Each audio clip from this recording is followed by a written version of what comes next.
everyone. Welcome to Father, Son, and Holy Sport. You remember us, your weekly NFL show. It's the August 14th edition. G-Man and T-Money coming to you live, entertaining you with our take on what's hot in the NFL. Hey, the season's 3 weeks away. T-Money, our fantasy drafts in 2 weeks. Getting fired up, baby.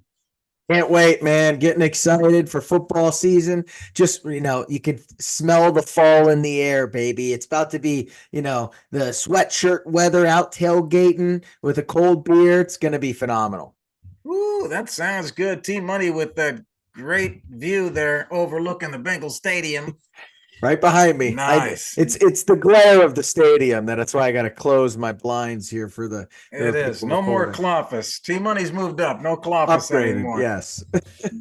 But we're going to have a great show. A lot of fun here. We got some NFL stuff. We got some fantasy stuff for y'all. All you fantasy managers, we're going to help you out.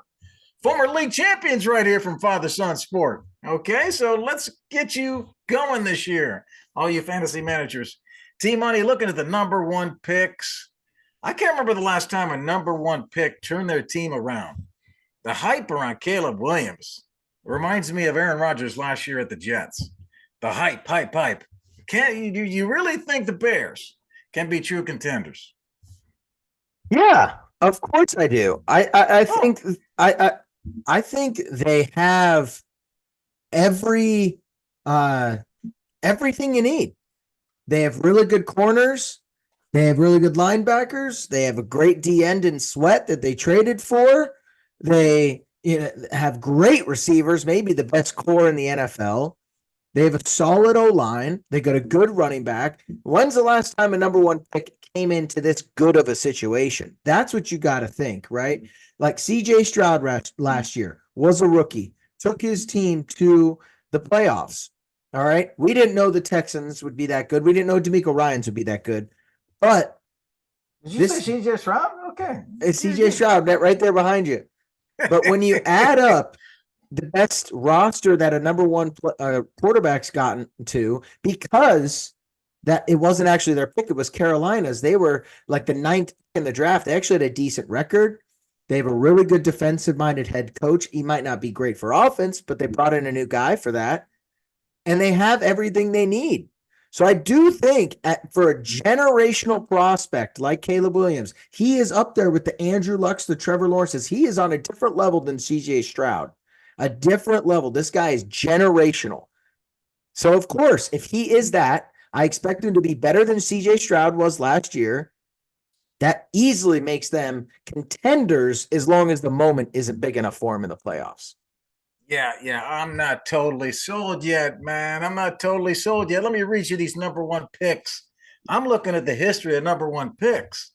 Okay, Caleb Williams, fine. Bryce Young last year. Didn't work out, did he, T-Money? The year before that, it was the defensive end. Okay, fine. But the year before that, Trevor Lawrence at the Jags. Did not work out very well. That's Urban Meyer. Joe Burrow to Cincinnati. I mean, Joe went into a great program. Think about his second year. Yeah. Kyler Murray to the Cardinals. Not really tearing it up. Baker Mayfield to the Browns. What makes you think Caleb Williams is going to do any different? He's going to a terrible team. No, he's not. That's the difference. Is he's not going to the Carolina Panthers. He's going to the exactly with horrible quarterback play.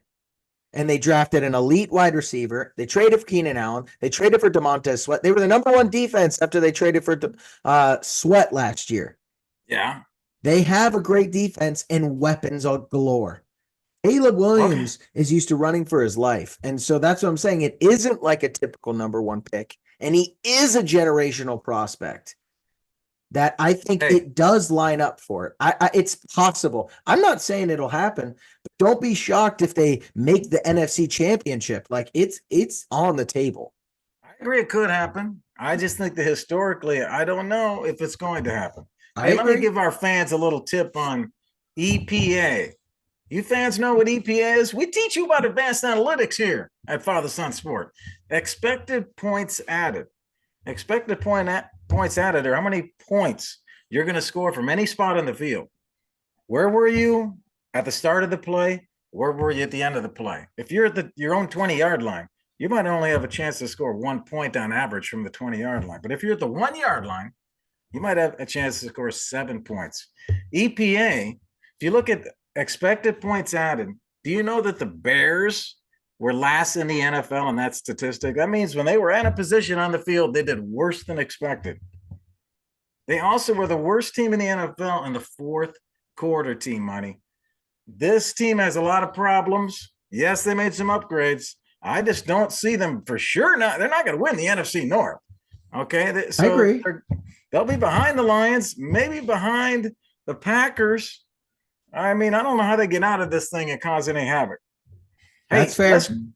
Let's go to someone that will cause havoc, though, in the NFC. And you might not think this, but I think, I can make a good argument. How about the Dallas Cowboys? Dallas Cowboys, they got Ceedee Lamb hanging out over here. They're messing around again. Jerry trying to make headlines. CD's not on the field playing. One of the best, if not the best. Tyreek Hill, we might have an argument. Wide receiver in the NFL. Should the Cowboys pay CD and get over this thing, team money? Yeah, this is embarrassing. You're the richest, the most valuable franchise in the NFL is the Dallas Cowboys. And the owners being cheap. Yeah. CeeDee Lamb is going to be the highest paid wide receiver ever. It's gonna come up on the ticket that he got the most guaranteed money and that he got the highest paid contract in wide receiver history. It's gonna happen. And so I don't give a crap what they're negotiating. The number starts at the number is it's a foregone conclusion. And they're just isolating their best offensive player for no reason. Jerry Jones is historically cheap. Historically. And he looks like an idiot right now, the way he's handled everything when it comes to Mike McCarthy's contract, when it comes to Dak Prescott's contract. And now with two guys in Micah Parsons and CeeDee Lamb that are both going to break records contract-wise. It's a foregone conclusion. Everyone knows. Sign them. Stop embarrassing yourself. It's ridiculous to watch right now. He's the only weapon on your team. It's just embarrassing. And it's kind of embarrassing, like I said, for the NFL. If you're not going to pay Dak, pay someone else. It's crazy. Yeah, these guys are making so much more than him. The top 10 are way above him, and he's one of the best receivers. Yeah, quit messing around, man. Hey, I want to take you back, Team Money, to CeeDee Lamb's draft. Who was the number one receiver taken in CeeDee Lamb's 2020 draft? I want to tell you who this draft class was unbelievable for receivers. I don't know if you remember it. He was not the first wide receiver taken, and he's still ticked off about it. He's got a chip. Who was the first wide receiver taken in that draft? Was it Devontae Smith or was he 2021?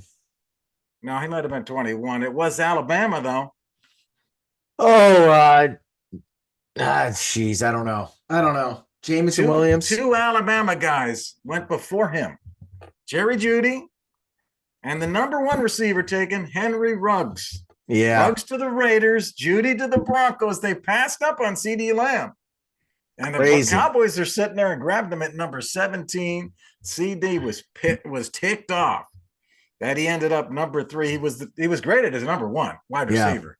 And he is number 1 now out of that group. Look at the other receivers taken after CeeDee Lamb. Jalen Reagor, okay, fine.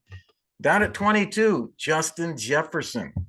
All those teams passed up on JJ. Yeah. Down at 25, Brandon Ayuk. Second round, T. Higgins. Yeah. And right after him at 34th pick, Michael Pittman Jr. What a draft of wide receivers. Hell of a draft. Hell of a draft. You had told me I'd have sworn on Jerry Jeudy, man. He's good. He's just not what I thought he would be. But yeah, I get CD wants to get paid, man. All these guys have gotten paid. Michael Pittman got his money. Jefferson got his money. Ayuk's gonna get his money here shortly. Just pay the guy. It's embarrassing, Jerry. Yeah, I agree, Team Money. Hey, let's take you back to last year's playoffs. You remember last year's playoffs? The Chiefs go on the road. They go 11-6, but they end up the 3 seed. They go on the road, Team Money. They knock off the 2 seed on the road. They go to the 1 seed. They knock off the 1 seed on the road. They go on to the Super Bowl and win in overtime over the 49ers. What a run by the Chiefs. People said, you never had to go on the road. How are they going to do it? T-Money, did they have a chance to three-peat? I think so, right? I mean, they got the best wide receiving core they had since Tyreek left, and that they've basically had nobody. Juju Smith-Schuster, who can't make a roster now. Marquez Valdez-Scantling and McCole Hardman last year, who are about to get cut from their teams. Now they have three legitimate receivers. Rice kind of popped at the end of last year. And then they have Hollywood Brown and Xavier Worthy, who's going to be a great asset for Andy Reid and Patrick Mahomes, fastest guy in combine history. So, yeah, I think they do. If the defense can be stout, and they were at the end of the year, and especially in the playoffs, this offense is going to be fine. And I don't think they're afraid of anyone. And I think everyone else is afraid of them. They just, that's the biggest thing. They walk into every playoff game and everyone knows, well, shit, they got the better quarterback. They got the better tight end. They got the better coach. They have the best defensive player in Chris Jones. They're so experienced. They're not scared. This is our first time. Like, you can just see the doubt creeping into everybody's mind. And with this roster this year, I think they could get the 1 seed. And if they can get home field advantage and a bye, I just think they could be on another level. I don't see how they get stopped. The AFC, someone better. It's going to be a gauntlet, that AFC. I just don't see anyone in the AFC beating them. I think it's going to be someone from the NFC just on a hot streak. I see them making the Super Bowl. I can't picture anyone that's ballsy enough or got the overwhelming roster that's going to do it. Unless Joe Burrow shows up, plays like a madman like he did the last time they beat him to go to the Super Bowl. I don't see it. Yeah, the year they didn't make it, it was Burrow. Yeah. Can he come back and do it? Yeah, or the Ravens, could they possibly do it? I mean, the Bills, no way. I just don't see another team hanging with not only Mahomes, but Mahomes and Reed, and also Kelsey. Kelsey has another year in him, I think, of top-notch numbers. Yeah. So they got quite a combination there, man. Plus the new guys. Man, this is going to be tough to unseat these. I just look at, can they win the AFC? Because once they get into the Super Bowl, they could win it. Yeah. And they got a great shot. I agree with you, man, to win the AFC and get in there again. Hey, shout out T-Money. Thanks to our sponsor, Blue Tees Golf. Go to blueteesgolf.com, everybody. Find affordable, high-quality golf products that can pick up your game. Things like speakers and range finders. Enter coupon code FSHS. Get a 10% discount on your full order. Okay, let's talk about last year's number 1 seed in that AFC, T-Money. They came out of the AFC North. That might happen again. Who's the best team in the AFC North? Oh, man, that's a good question. Who's the best team and who might win it might be 2 different questions. I don't know. But I think the Bengals got it this year. All right. I think they're the best team. As you overlook the stadium. Great roster, but I do think that they are potentially a little more injury prone, and Joe Burrow's more likely to get dinged. I think the Ravens can sustain injuries more. The Ravens might win the division, but I think the best team is the Bengals. And if they can stay healthy, if Joe Burrow plays all 17 games, the Bengals are going to win this thing, baby. They're looking good. Jamar Chase is going to get his money. Another historically cheap owner here in Mike Brown. The Bengals are on a mission, man. They're ready. Joe Burrow's pissed he hasn't, been back to contention in the playoffs. He's been injured himself. I like where this team's going. They got a solid defense. They got a Burton, the new wide receiver. I just like everything they've done. They revamped the offensive line. This is by far the best offensive line they've had in a very long time. So I like the Bengals. I think we're there, and we are in a great position to do some big damage here. But it's going to be a gauntlet, because if the worst team is the Steelers and the second worst team is the Browns, it's the best division in football for a reason. So it's going to be very hard to win because it's a gauntlet. Hey, I'd still like the Ravens here, man. Just impressive what they did last year, 13-4. They Their offense tore it up. I mean, their Yeah. ground game is unbelievable, and it's going to be unbelievable again. Yeah. Derrick Henry back there. Don't tell me he doesn't still have some runs in him. And with Lamar healthy and that running game, man, they're so tough to stop, and their defense is one of the best. And they handily won. They won by 2 games in that AFC North. I just don't see them falling off that much. Do you know the Ravens, Browns, and Steelers all made the playoffs last year? That's crazy. And the one team that didn't were the Bengals. Well, that's really crazy, man. Yeah. Joe Burrow gone with a wrist injury in November, and they still finished 9-8, but they're losing Joe. Any of those 2 teams lose their quarterback, of course they're going to be in trouble. But I know. we're counting on them all to be healthy, you guys. Hey, let's play some fantasy here. We're going to get the fantasy show picking up for you as we go through the weeks ahead here, everybody. So be ready. We're just kind of kicking around, getting you loose, getting you ready for your draft. And let's talk, T-Money, about fantasy rookie players. Who do you think, T-Money, is going to have the biggest impact this season out of the rookies? All right. Everyone's favorite pick. Yeah, we're not going to pick Caleb Williams. And look, I like Jaden Daniels too, but I'm going to talk specifically running back, wide receiver, tight end. Look, I know the pick is Marvin Harrison Jr. He's probably going to have a great year. Okay. But the pick here is Jonathan Brooks. Okay. Whoa. Jonathan Brooks, look at the running back for the Carolina Panthers. Okay. He was ranked as the best running back coming out of college, but he had an ACL injury. All right, so he's recovering from that. And look, I know Chuba Hubbard's there, but he's no world beater. Miles Sanders, who the hell is that? I don't care about these guys. All right. He is the best running back in that running back room. And Dave Canales, a new head coach coming from the Buccaneers, where Rashad White was the guy.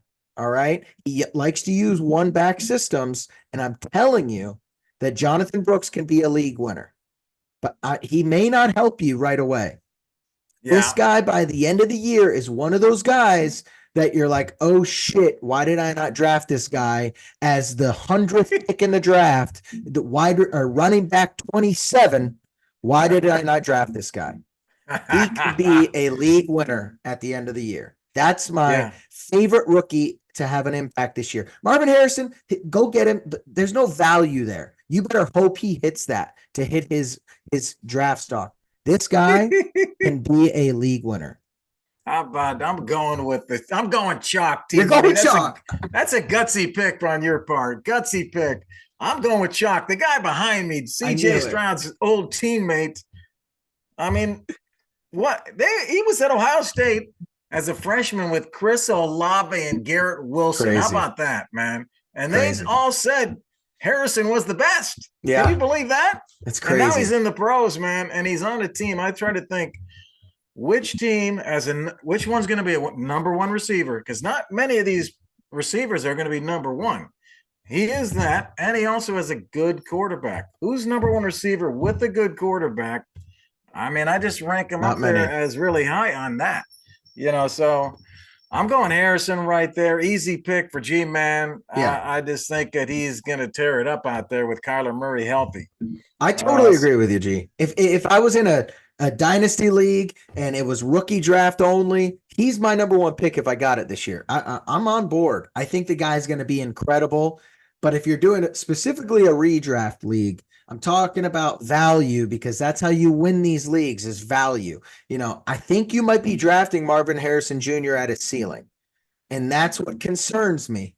And so you said favorite rookie to have an impact. So yeah, it's just your favorite rookie. That's all. This is not going to be, this is not an argument. I believe he will have the bigger impact. He will win rookie of the year. Like, that's your view and impact, right? I'm saying value. This Jonathan Brooks, keep an eye out for. Just in redrafts, big pick. That's all. Yeah, I agree with you and everything you're saying. If I can get Marvin Harrison Jr., add him to my roster over Jonathan Brooks any day of the week. But value. But check out You went down the list a little bit. You took a little gamble there, going down the list of rookies. Picked your guy. Let's go to sleeper quarterbacks. Let's go down the list of the quarterbacks. Who's your biggest sleeper QB? All right. I got one for you. For one, just stash Justin Fields if you can. Just stash him. You never know what's going to happen. That's just keep that in the back of your head. If you can't get him, here's the guy that I think could have top 5 upside, and that's Deshaun Watson. Okay, Deshaun Watson is going as QB 21 right now on Fantasy 21. Pros. Yeah, I see Okay, that. 21. Yeah. QB Oh my 21. This guy God. has led the league in throwing. He has 2 great weapons. They just traded for Jerry Jeudy. They have maybe one of the best tight ends in the league, and Njoku. He's easily a top 8 tight end in the league. Incredible offensive line with a solid run game to lean on. If this guy can get back to any sort of semblance of what he was, he can easily be a top 10 quarterback this year. And he has top 5 upside with those weapons and his running ability. So just that's the guy that if I'm late in drafts or I miss a couple quarterbacks and I'm like, man, I got Tua Tagovailoa as my starting quarterback. Who do I want as my backup? Because I don't trust the injury risk there. Deshaun Watson is a great guy to keep an eye at. Phenomenal value with major upside. Yeah, well, we know that he was great at one time, so he definitely has it in him. Can he rejuvenate Deshaun of the past I agree. up there in Cleveland? And that would really cause some havoc in that AFC North. That would. If he can do it. Yeah, you said he was 21, and Justin Fields down there at 30, ranked 30th Just quarterback. I agree with Justin Fields. That was on my long shot list. The other guy on my long shot list, I'll give you my number 1 in a minute, but my other long shot is ranked 24. Will Levis. Gotta upstage me with 2 long shots. That's Gary. I got 3 picks. I got 3 picks. I like Will Levis as my long shot. I agree. Derrick Henry. Are they really going to run the ball that much? Mm-hmm. They're going to be throwing the ball. Will Levis, he jacks it down the field, man. Yeah, that guy's exciting to watch. He could do something there. I agree, and I agree with you there. Just I agree with that.